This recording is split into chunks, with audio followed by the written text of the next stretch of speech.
Alam nyo ba, sa internet ay may isang merkado na umiikot sa isang kakaibang sexual na panlasa. At nakabatay ito sa bahagi ng anatomiya na hinding-hindi mo inaakala. Ito na, ang pornografiya ng paa.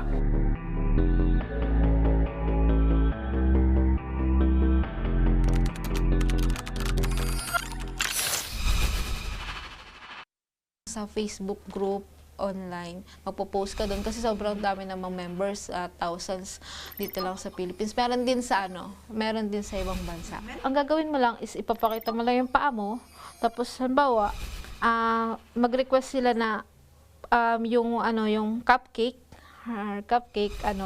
tatapakan mo lang siya or any food na tatapakan mo, yun, satisfied na sila doon. O magpapa-foot spa ka, pedicure, tapos ayun, nagbibigay sila, tapos sasend ko yung ambayad, sasend ko lang yung pictures ko.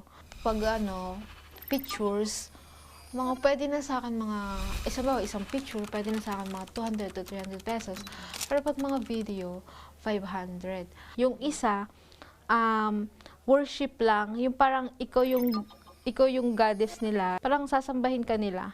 Yung kung ano yung sabihin mo, gagawin nila, uutusan mo siya, inaamoy lang nila yung paa mo, nililik lang nila yung paa mo, tapos ganun lang. Yung rate ko, mura lang yun, 1K per hour. Sa iba, mahal. Nahingi sila ng siguro mga 2K per hour, ganun, 2.5. Tanong, meron pa kayo mas malupit na request? Yung ilang mga kliyente?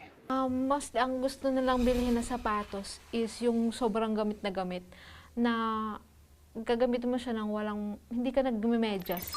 Yung kita sa sapatos yung bakat ng paa mo, tapos yung sobrang maamoy na paa mo. Pag binili na nila yun, parang yun yung ginagamit nila, parang replacement sa pinggan.